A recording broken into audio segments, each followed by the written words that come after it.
Mon Dieu, comment cela peut-il arriver maintenant? S'écria David Wellington au téléphone, sa voix résonnant dans les couloirs du 45e étage de Wellington Industries. Le PDG millionnaire faisait les 100 pas dans son bureau vitré, observant à travers les immenses fenêtres la délégation chinoise qui venait de sortir des 3 voitures noires garées à l'entrée du bâtiment. Le traducteur officiel venait d'appeler pour annuler à la dernière minute une urgence familiale qui ne pouvait attendre. Dans 15 minutes, les dirigeants de la plus grande entreprise technologique de Chine seraient assis dans la salle de conférence pour finaliser un contrat de 200 millions de dollars. 200 millions qui dépendaient entièrement d'une communication parfaite. Monsieur Wellington, j'ai essayé tous les traducteurs de la ville, dit Rebecca, son assistante de direction, le téléphone toujours collé à l'oreille. Personne n'est disponible pour une réunion de cette importance dans un délai aussi court. David desserra sa cravate italienne, sentant de petites gouttes de sueur perler sur son front. 20 ans passés à bâtir Wellington Industries, et tout pouvait s'effondrer à cause d'une barrière linguistique. Les Chinois étaient connus pour leur rigueur en matière de protocole de communication. Ils n'auraient jamais toléré une réunion menée à l'aide d'applications de traduction ou de gestes improvisés. C'est alors qu'une voix douce, presque chuchotée, résonna dans un coin de la pièce. « Excusez-moi, monsieur Wellington, mais je parle couramment le mandarin. » Tous les regards se tournèrent vers Jasmine Parker, 28 ans, qui avait interrompu son travail de nettoyage pour écouter la conversation. Elle tenait un chiffon dans ses mains et portait l'uniforme bleu marine standard de l'équipe d'entretien.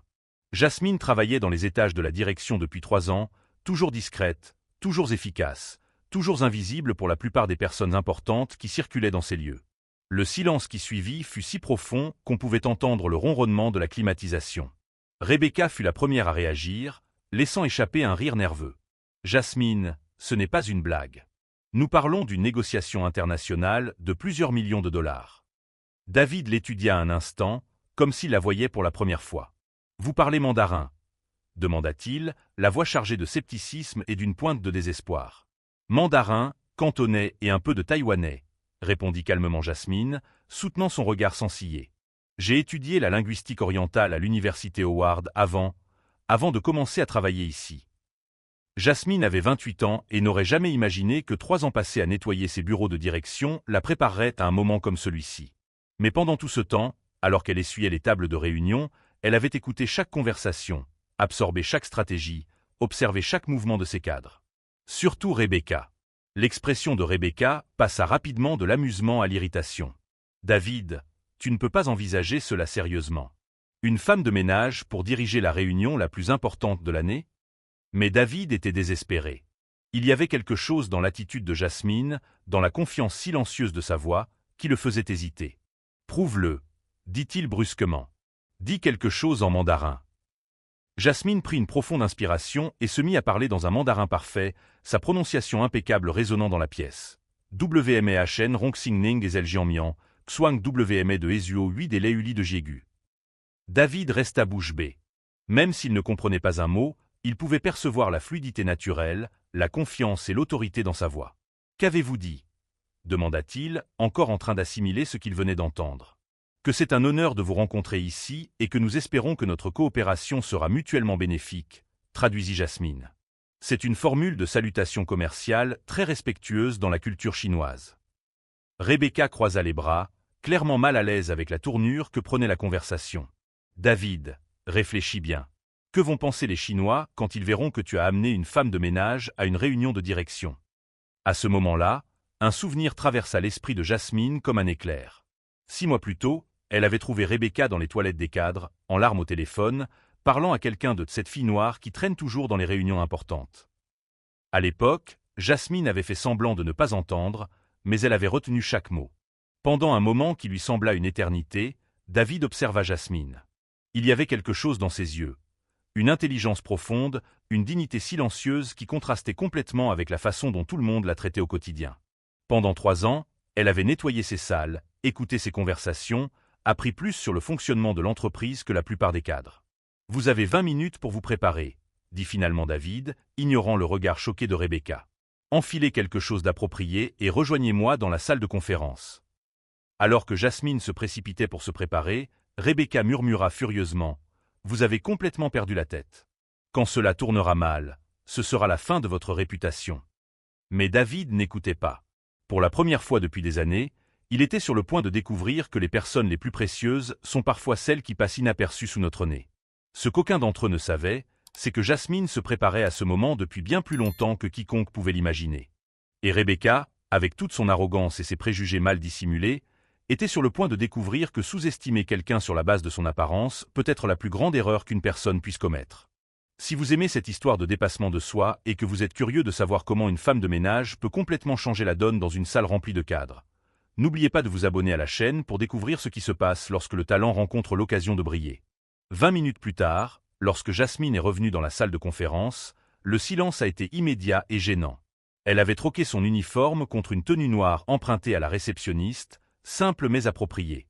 Ses cheveux étaient attachés en un chignon élégant et elle tenait un bloc-notes comme n'importe quel cadre. « Bon sang !»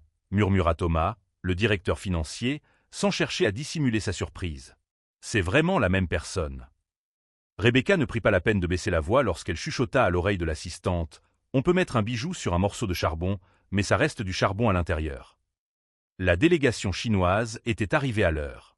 5 cadres impeccablement vêtus attendaient dans l'élégante salle vitrée, discutant entre eux en mandarin tout en admirant la vue sur Manhattan. David fit les présentations officielles, omettant délibérément le poste actuel de Jasmine. « Voici Jasmine Parker, notre spécialiste des relations internationales pour le marché asiatique, » dit-il, choisissant soigneusement chaque mot. Le chef de la délégation, M. Chen, salua Jasmine d'une révérence respectueuse. Lorsqu'elle répondit dans un mandarin parfait, les remerciant de l'honneur de les rencontrer et louant leur ponctualité, une vertu très appréciée dans la culture chinoise, ses yeux s'illuminèrent d'une surprise et d'une approbation sincère. Pendant les 15 premières minutes, Jasmine traduisit chaque nuance avec une précision chirurgicale. Pas seulement les mots, mais aussi les nuances culturelles, les implications diplomatiques, et même les petites blagues qui faisaient rire les Chinois de bon cœur. La réunion se déroulait avec une fluidité que personne n'avait prévue. C'est alors que Rebecca décida d'intervenir. « Jasmine, » a-t-elle interrompu avec un sourire venimeux, « nous devrions peut-être expliquer à nos invités votre parcours professionnel unique au sein de l'entreprise. » David lui a lancé un regard d'avertissement, mais Rebecca a continué. « C'est tellement inspirant de voir quelqu'un se réinventer de cette façon. Gravir les échelons, pour ainsi dire. » Le ton condescendant était indéniable. Jasmine ressentit le poids familier de l'humiliation, cette sensation qu'elle connaissait depuis l'âge de 18 ans, lorsqu'elle avait dû abandonner l'université Howard au milieu de sa 3e année parce que sa mère diabétique avait perdu son emploi et avait besoin de quelqu'un pour s'occuper d'elle et payer les factures médicales. « La vie nous apprend que les opportunités peuvent se présenter de manière inattendue, » répondit Jasmine calmement, gardant sa dignité intacte tandis que M. Chen observait l'échange avec une confusion croissante. Mais Rebecca n'avait pas fini. C'est vrai. Qui aurait cru qu'une personne qui nettoyait ces mêmes salles il y a 3 ans serait aujourd'hui assise à cette table? Elle fit une pause pour laisser les Chinois assimiler l'information. Cela montre vraiment à quel point notre entreprise valorise la diversité sous toutes ses formes. Le silence qui suivit fut dévastateur. Jasmine vit l'expression de M. Chen changer subtilement. Pas exactement du mépris, mais une surprise gênante qui lui noua l'estomac. Dans la culture chinoise, les hiérarchies professionnelles étaient prises très au sérieux. David intervint rapidement. Ce que Rebecca voulait dire, c'est que nous valorisons les talents où qu'ils se trouvent. Mais le mal était fait. Pendant les 15 minutes qui suivirent, Jasmine sentit le regard des cadres chinois changer. Ils restaient polis, traduisaient toujours lorsque cela était nécessaire, mais le naturel avait disparu. Elle était devenue une curiosité, et non plus une professionnelle. C'est à ce moment-là que quelque chose s'est cristallisé en elle. Pendant 3 ans, elle avait nettoyé ses salles pendant que les cadres discutaient de stratégie, concluaient des contrats, prenaient des décisions qui brassaient des millions. Elle avait absorbé chaque mot, chaque tactique, chaque erreur qu'ils commettaient. Surtout les erreurs de Rebecca. Comme cette fois où Rebecca avait menti sur les chiffres de vente trimestriels pour impressionner un client. Ou lorsqu'elle s'était attribué le mérite d'un projet qui avait été entièrement développé par une subordonnée qui avait ensuite été licenciée pour des raisons budgétaires. Ou encore lorsqu'elle avait utilisé des informations confidentielles pour ses propres négociations personnelles. Jasmine avait tout vu, tout entendu. Et surtout, elle avait tout gardé pour elle. La réunion s'est terminée par un accord préliminaire hésitant.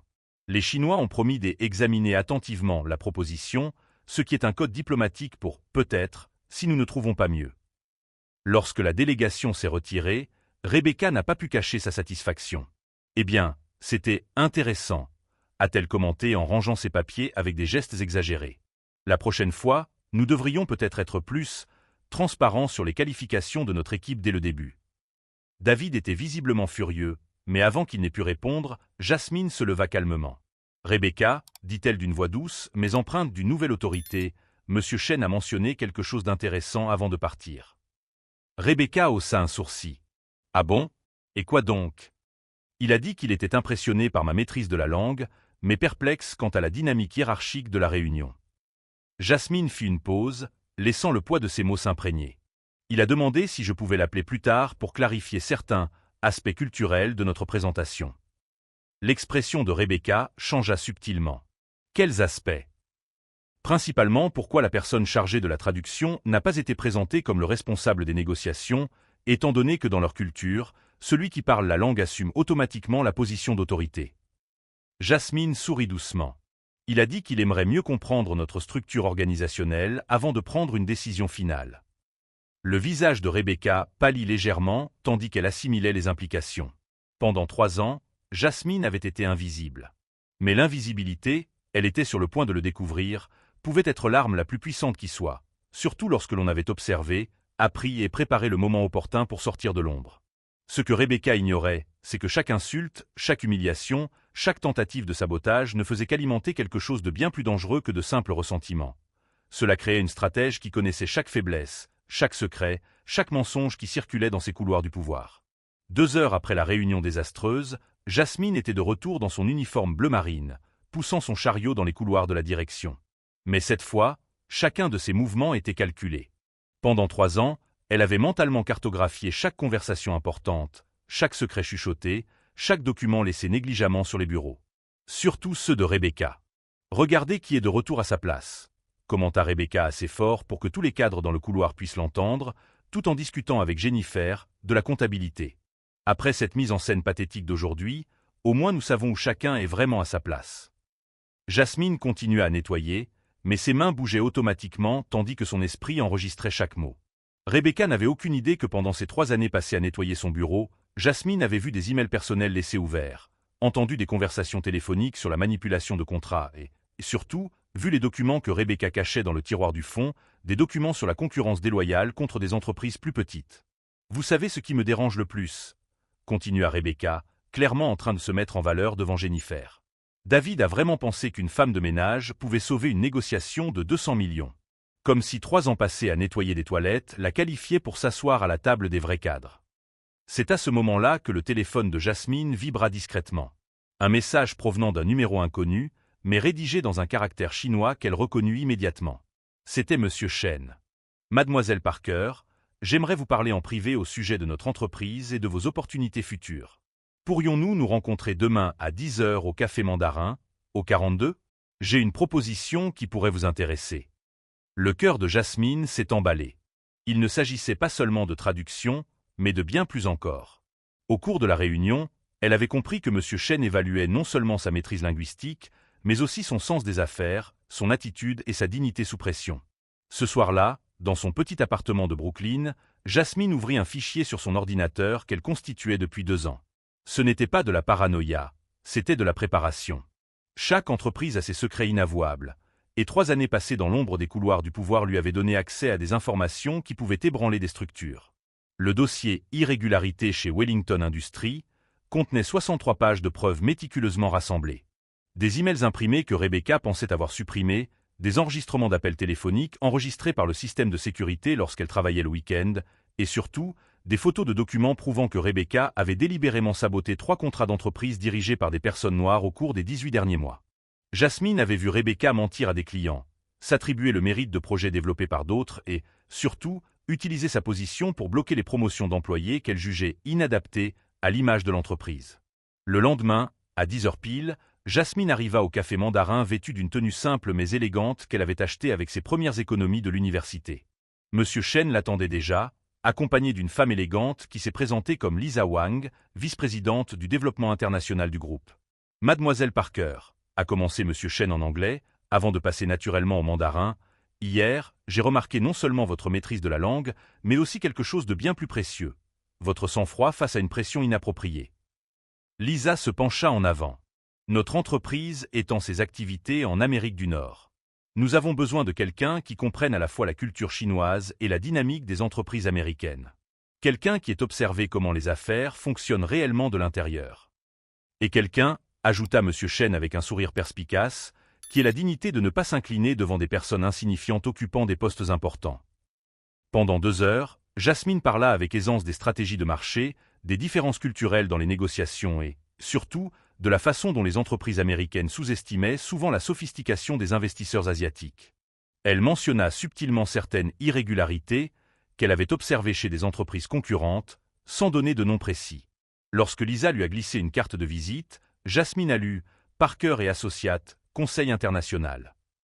En bas, un salaire annuel 5 fois supérieur à celui qu'elle gagnait chez Wellington Industries. « Réfléchissez à notre offre », a déclaré M. Chen en se levant.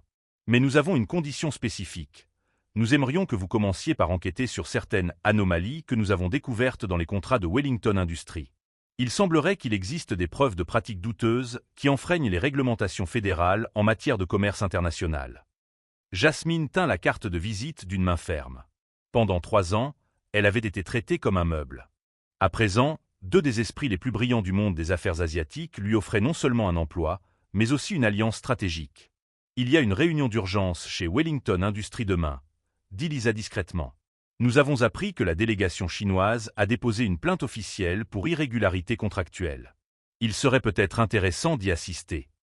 Ce soir-là, Jasmine appela sa mère. « Maman, tu te souviens quand tu me disais toujours que la patience est l'arme la plus puissante d'une femme intelligente ? » « Bien sûr, ma chérie. Pourquoi ? Je crois que j'ai enfin compris ce que tu voulais dire. » En raccrochant, Jasmine regarda par la fenêtre de son appartement en direction des gratte-ciel de Manhattan. Demain, Rebecca et toute l'équipe de Wellington Industries découvriraient que 3 années d'invisibilité avaient créé quelque chose de bien plus dangereux qu'une employée rancunière.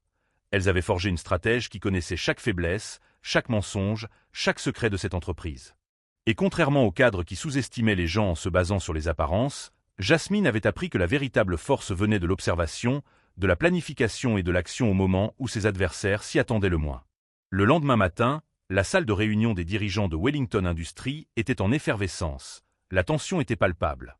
David avait convoqué une réunion d'urgence avec l'ensemble du conseil d'administration après avoir reçu un rapport officiel de la délégation chinoise faisant état de graves irrégularités contractuelles susceptibles de donner lieu à une enquête fédérale. Rebecca entra avec assurance, son tailleur rouge vif et ses talons aux résonnants d'autorité dans les couloirs.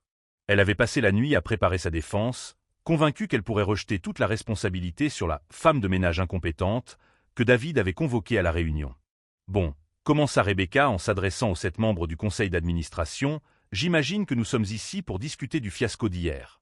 Comme je vous l'avais prévenu, confier une négociation de cette ampleur à une employée non qualifiée était une décision imprudente qui coûte aujourd'hui 200 millions à l'entreprise. » C'est alors que la porte s'ouvrit silencieusement. Jasmine entra vêtue d'un ensemble gris impeccable, non emprunté, mais acheté la veille avec l'avance que la société chinoise lui avait versée. Elle portait un porte-documents en cuir et un ordinateur portable, se déplaçant avec l'assurance de quelqu'un qui avait enfin trouvé sa place. « Je suis désolé d'être en retard », dit Jasmine calmement en prenant place à côté de David. Je terminais quelques informations importantes pour la réunion. Le visage de Rebecca se crispa d'une irritation mal dissimulée. « Avec tout le respect que je vous dois, David, je ne comprends pas pourquoi elle est ici. Il s'agit d'une réunion de direction. »« Elle est ici, » répondit David froidement, « parce que la délégation chinoise a spécifiquement demandé sa présence pour clarifier les accusations qu'ils ont portées. » Jasmine ouvrit son ordinateur portable avec des gestes calculés. « Monsieur Chen m'a contacté hier après-midi pour me faire part de certaines préoccupations concernant les pratiques contractuelles de Wellington Industries. Apparemment, ils auraient découvert des preuves de manipulation de propositions et de sabotage à l'encontre d'entreprises concurrentes. »« C'est ridicule !» s'écria Rebecca, haussant le ton d'un octave. « Quel genre de preuves une femme de ménage pourrait-elle avoir sur les opérations exécutives ?» Le sourire qui traversa le visage de Jasmine était doux, mais dévastateur. « Le genre de preuves que l'on recueille quand on est invisible pendant 3 ans et que les gens parlent devant vous comme si vous n'existiez pas. » L'expression de Rebecca changea subtilement, la première étincelle de véritable peur traversant ses yeux. Jasmine connecta son ordinateur portable au projecteur. La première image qui apparut était un email interne de Rebecca à un client, daté de 6 mois auparavant. Cet email, envoyé à la société Mills, contient des informations confidentielles sur les propositions de la société Johnson, notre concurrent direct à l'époque. Le silence dans la pièce était assourdissant. Rebecca tenta d'interrompre, mais Jasmine continua implacablement. Ce deuxième document montre comment Rebecca a délibérément gonflé les coûts des projets dirigés par des employés noirs et latinos, forçant des annulations qu'elle attribuait ensuite à incompétence des responsables. L'écran affichait des feuilles de calcul avec des modifications évidentes, des emails internes et des enregistrements du système de sécurité. Pendant 3 ans, Jasmine avait méticuleusement documenté chaque irrégularité. « C'est un coup monté !» s'écria Rebecca en se levant brusquement. Elle fabrique des preuves pour se venger parce que j'ai révélé sa véritable position dans l'entreprise. Jasmine resta calmement assise. Monsieur David, l'enregistrement que je vais vous faire écouter a été réalisé par le système de sécurité de l'entreprise il y a 8 mois.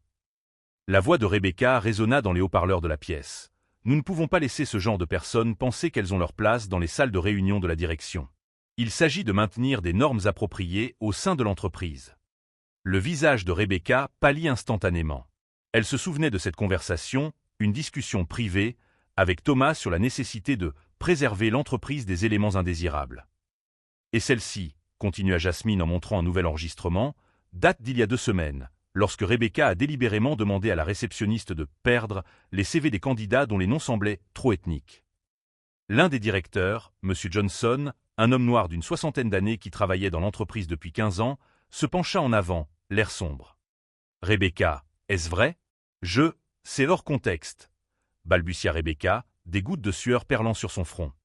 Vous ne comprenez pas la pression que je subis pour maintenir les normes de l'entreprise. Les normes de l'entreprise, dit doucement Jasmine, incluent l'éthique, l'intégrité et le respect des lois fédérales antidiscrimination. Toutes ont été systématiquement violées au cours des 18 derniers mois. David se tourna vers Rebecca, le visage impassible. Vous avez 30 secondes pour expliquer pourquoi vous ne devriez pas être licencié pour motif valable et dénoncer au ministère public. Rebecca regarda désespérément autour de la table, à la recherche d'un allié, d'un visage sympathique. Elle ne trouva que des regards désapprobateurs et dégoûtés. Vous faites une terrible erreur, murmura-t-elle, la voix brisée. Ce n'est qu'une femme de ménage aigrie qui... Elle, l'interrompit David d'un ton autoritaire, est notre nouvelle directrice des relations internationales. Et vous êtes renvoyé. Le silence qui suivit fut absolu. Rebecca resta debout, vacillant légèrement, réalisant que sa carrière de 15 ans venait de prendre fin en quelques minutes. Vos badges d'accès seront immédiatement désactivés, continua David. La sécurité vous accompagnera pour récupérer vos effets personnels. Et Rebecca, ajouta-t-il après une pause, compte tenu de la gravité des preuves présentées, nous transmettrons tout à la justice fédérale.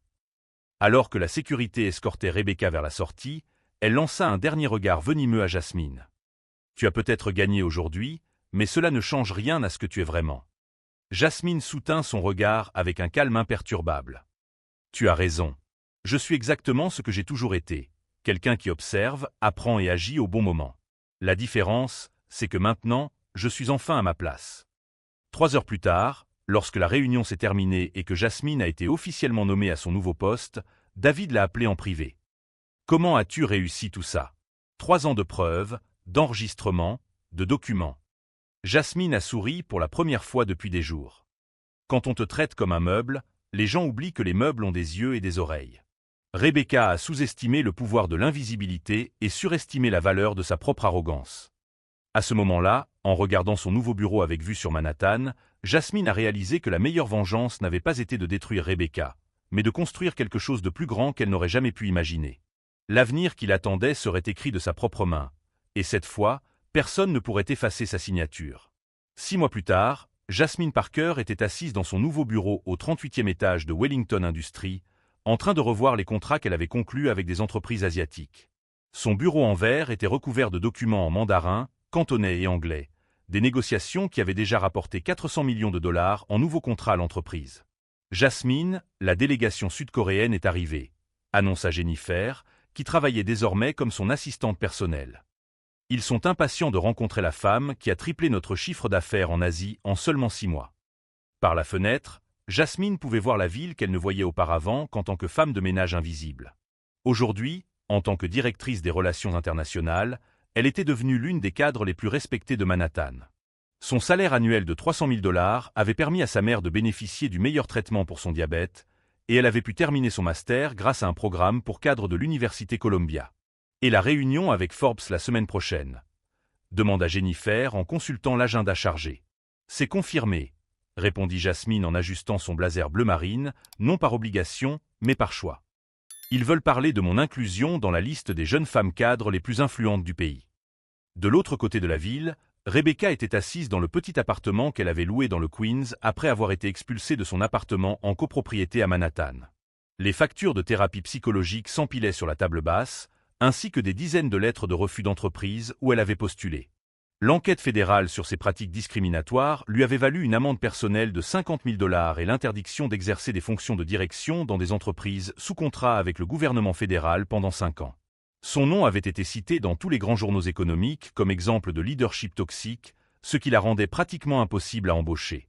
Ce matin-là, elle avait vu la photo de Jasmine en couverture du magazine Business Week, souriant avec assurance aux côtés de dirigeants chinois, avec le titre « La traductrice qui a révolutionné le commerce international ». L'ironie l'avait frappé comme une gifle. De retour chez Wellington Industries, David avait convoqué une réunion avec toute la direction pour annoncer les résultats exceptionnels du semestre. Jasmine Parker n'a pas seulement sauvé notre négociation avec les Chinois, a-t-il déclaré à la salle comble, elle a ouvert des portes vers des marchés que nous n'aurions jamais cru possible de pénétrer. Monsieur Johnson, le directeur noir qui avait été témoin de la chute de Rebecca, se leva pour prononcer un bref discours. En 40 ans de carrière dans le monde de l'entreprise, j'ai rarement vu une transformation aussi spectaculaire que celle que Jasmine a apportée à notre société. Elle a prouvé que le vrai talent n'a pas de couleur, pas de classe sociale, et ne se cache certainement pas derrière des préjugés. L'auditoire applaudit avec enthousiasme tandis que Jasmine restait modestement assise, se souvenant de la femme qui nettoyait cette même salle de réunion 7 mois plus tôt.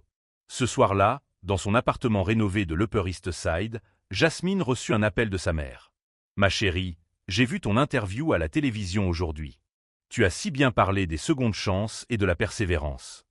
J'ai appris de la meilleure, » a répondu Jasmine en souriant. Tu m'as toujours dit que les gens peuvent essayer de nous rabaisser, mais qu'ils ne peuvent jamais rabaisser ce que nous savons et ce dont nous sommes capables. Au cours de l'interview télévisée, Jasmine avait été interrogée sur Rebecca et sur le ressentiment qu'elle éprouvait à son égard. Sa réponse avait été précise et élégante. « Rebecca m'a fait le plus beau cadeau que l'on puisse faire. Elle m'a montré exactement qui je ne voulais pas devenir. Son arrogance et ses préjugés m'ont appris que le véritable pouvoir vient du fait d'élever les autres, pas de les rabaisser. » 3 semaines plus tard, Jasmine était à l'université Howard, son ancienne université, où elle annonçait le programme de bourse qu'elle avait créé pour les étudiants à faible revenu qui devaient interrompre leurs études pour des raisons financières. Personne ne devrait avoir à choisir entre prendre soin de sa famille et poursuivre ses rêves, a-t-elle déclaré devant un public de 500 étudiants émus. Le programme Seconde Chance, financé en partie par son propre salaire, avait déjà approuvé 20 bourses complètes pour le semestre suivant. Rebecca, qui regardait la cérémonie sur Internet dans son petit appartement, éteignit son ordinateur les larmes aux yeux. Pour la première fois depuis des mois, ce n'étaient pas des larmes d'apitoiement sur soi-même, mais quelque chose qui ressemblait à un véritable regret. Pendant ce temps, Jasmine retournait au bureau où, 3 ans auparavant, elle poussait un chariot de nettoyage dans les mêmes couloirs. Aujourd'hui, de jeunes cadres la saluaient respectueusement, des secrétaires lui demandaient des conseils de carrière, et surtout, elle était devenue la mentor de 5 autres employés des services opérationnels qui montraient un potentiel inexploité. « Tu sais ce qui est le plus fascinant dans toute cette histoire ?» demanda David à Jasmine lors d'une conversation privée. « Tu aurais pu utiliser toutes ces informations sur Rebecca pour la détruire personnellement, mais tu as choisi de simplement exposer ses irrégularités professionnelles. » Jasmine sourit doucement. « La meilleure vengeance n'est jamais de détruire quelqu'un. C'est de construire quelque chose d'aussi extraordinaire que tout ce qu'ils ont essayé de faire contre toi devient insignifiant. » L'histoire de Jasmine Parker a prouvé que le talent authentique, la dignité inébranlable et la préparation silencieuse peuvent surmonter tous les préjugés et toutes les injustices. Elle a transformé 3 années d'invisibilité en atout majeur de sa carrière, montrant que parfois, les personnes les plus puissantes sont celles que vous ne remarquez même pas, qui vous observent, apprennent et se préparent à briller. Rebecca a tenté de l'humilier en se basant sur ses préjugés et son arrogance, mais elle a fini par être l'architecte de sa propre destruction. Jasmine a enseigné au monde de l'entreprise que le véritable leadership ne vient pas des titres ou des privilèges, mais de la capacité à voir le potentiel là où d'autres ne voient que des limites.